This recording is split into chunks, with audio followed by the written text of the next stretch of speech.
Thanks for joining me on the Peace and Parenting podcast. I'm so glad you're here.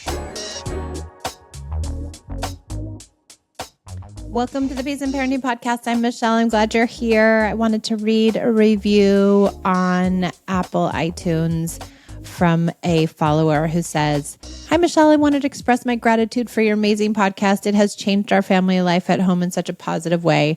Our house is now calmer, happier, and more carefree. Thank you for your amazing work and all you do for everyone out there." Thank you so much. I really appreciate that. I really, really do. It means the world to me. So thank you for leaving these kind reviews and the feedback. It fuels my soul and keeps me going. Thank you, everybody out there. Okay.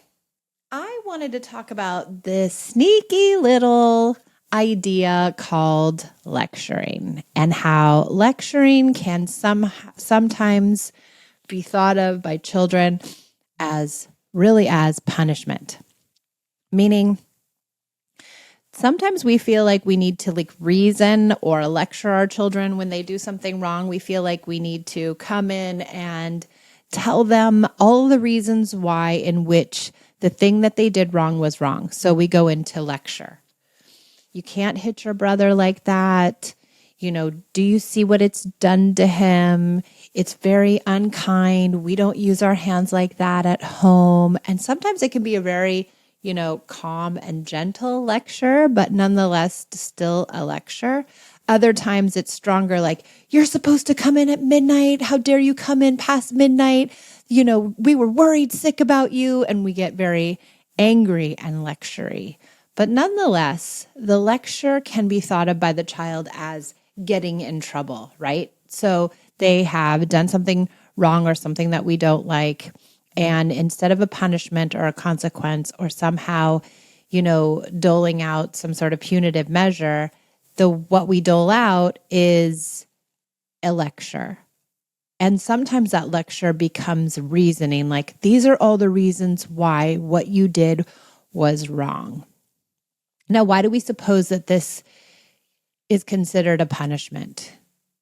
Why do we suppose that it's considered, something negative that a child would feel? Even if it's done in a very kind and thoughtful way, what we think is a thoughtful way, it is definitely perceived by our children as more shame, right? We're really pointing out all the things that the child has done wrong, and that can create shame. And so when a child experiences shame, where do they go? They go to self-criticism, they go to self-doubt, they go to beating themselves up. And often we don't need to give them the lecture or the reasoning or the correction, because more than likely they know what they've done wrong and that it is wrong. And they know all these things you're likely telling them, like, "Look at your brother. He's really upset. That wasn't kind. We don't use our hands on our brothers and sisters. We have to be loving. Hands are not for hitting." Like all the things that we say, more often than not, our child already understands those ideas. So I guess that begs the question, and then I'm going to get into what we can do instead, but I guess that begs the question as to why. Why do we want to point out our child's wrongdoing? And I think there's this mindset that if we don't point out their wrongdoing, somehow they will grow up to be a person who hits everyone or somebody who's unkind to folks. And that if we aren't the ones to correct their behavior after the behavior has happened, that we're letting them get away with it. And I don't know if I believe that to be true. I don't know if we're letting them get away with it. I believe that they are not behaving in these ways because it's premeditated, or that they are unkind people, or that somehow it's an indication of their morality, and that morality needs to be corrected. I believe that their prefrontal cortex, which, by the way, we've said many times, is not fully developed until their mid-20s, some people saying 28, and that they're immature and they don't understand how to resolve conflict, and they have low frustration tolerance, and they are inexperienced, and they live in fear often. And so they respond in ways that aren't necessarily mature. But that is to be expected because they're children. And I think the lecture and the reasoning and the coming with the kind of the disappointment is not giving them the space to sink into and also to be okay with their mistakes.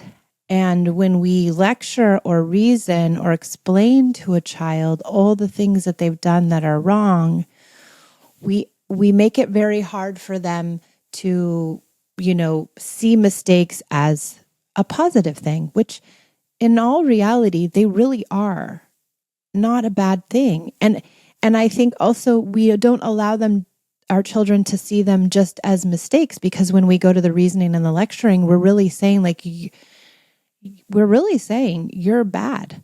You're not right. You aren't doing the right thing, which could very well be true. But do they need that thrown in their face while they're doing this thing or directly after they've done this thing?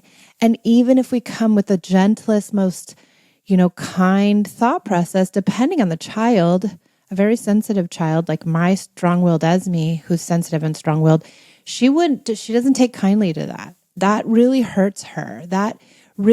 She immediately goes to, and I know there's lots of kids like this, she immediately goes to, you don't like me. You're not on my side. You don't trust me. You are judging me. You are, against me. And so I don't want her to believe those things. And I also do not believe that the correction, the lecture, the reasoning actually helps her learn to do better. What I think it does is it creates this place where she's judging herself and coming down on herself. So what can we do instead? And I talk a lot about the pause. I've talked a lot about, not responding when kids say something unkind or do something unkind. Now, there's lots of things kids do wrong, right? There's lots of things people do wrong. There's lots of things we do wrong. So all interventions will be nuanced. But here are some ideas that I think might be helpful. So if two children are in a physical altercation, I like to get my body in between these kids, like my whole body in between, and say, hold on, guys, what's happening here? Like, I'm going to put my body in the way so that they can't continue to hurt one another. And then I like to go to the aggressor first, and I like to say, what happened here? What's going on here? And get their response, and just let them talk. Really let them talk.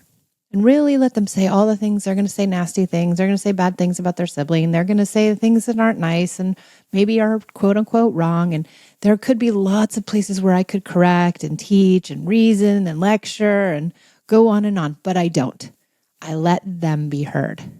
And then I ask their sibling, what's going on your end here? How do you see things? And I really let that other sibling really say what they choose to say too. And I don't correct, and I don't try to get to the bottom of things, and I don't try to fix anything, but I really sit and let those opinions or feelings or sides of the story be heard. I'm not trying to get to the bottom of it. And then for kids over 3 or 4, I really say, like, what can we do, guys? What can we do to fix this? How can we make this better?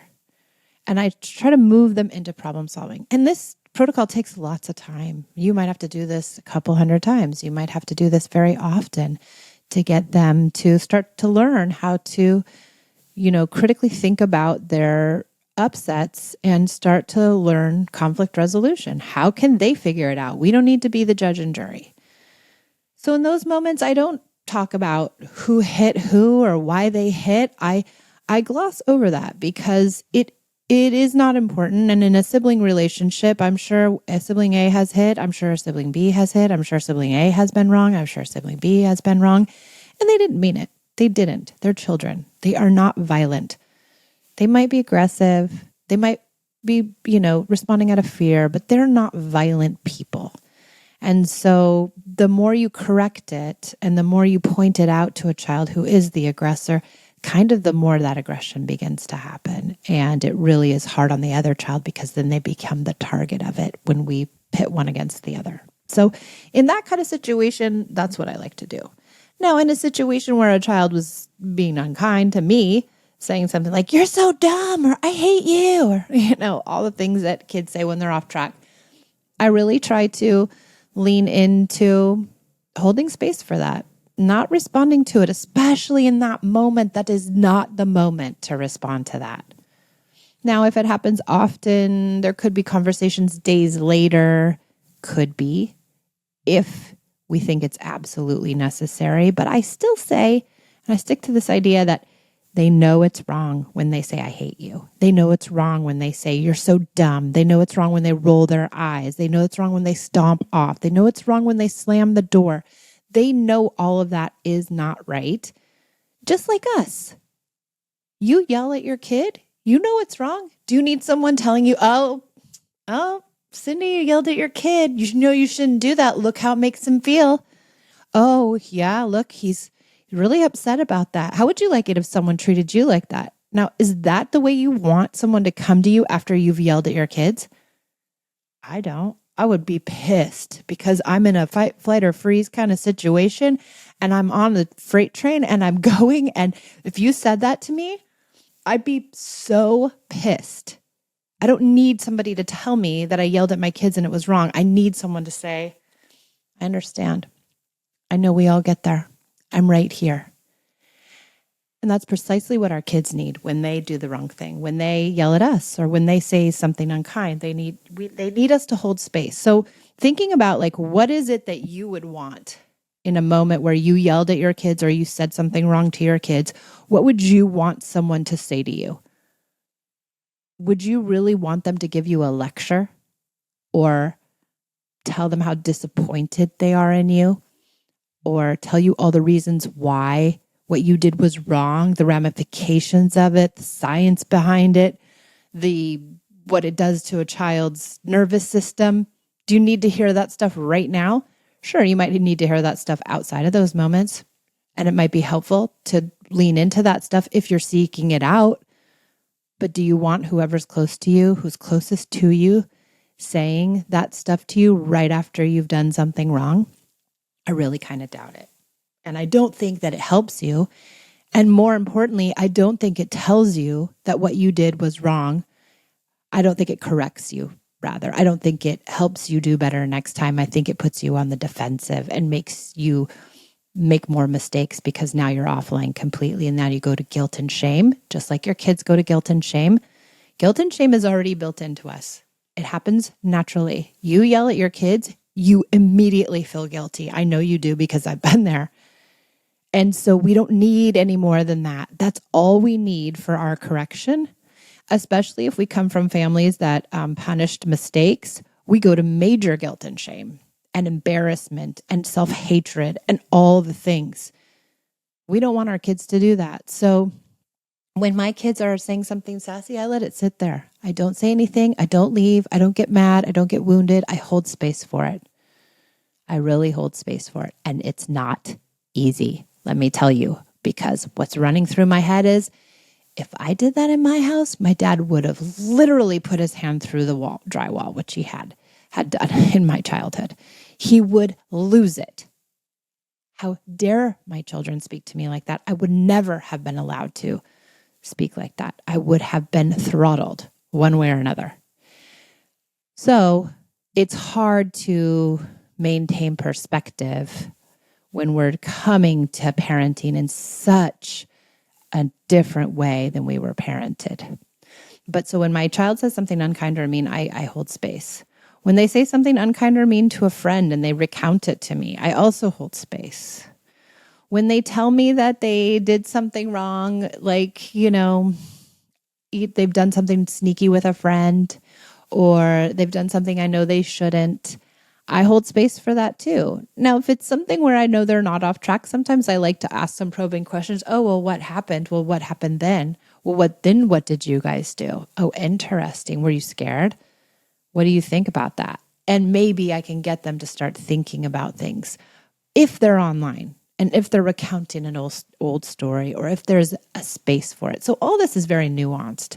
But what I don't do is go into lecture, and I go into reasoning and go into tell them all the things they've done wrong and go into correction. So I'd say if you can find that spot where you can hold space, where you can become neutral, where you can not be mad at them for the thing that they've done wrong and go to a lecture or reasoning, that you will keep the shame away, and then hopefully they'll be able to self-correct better. All right. I hope this was helpful around the idea of lecture and reasoning. Thanks for joining me on the Peace and Parenting podcast, and I'll see you guys next time.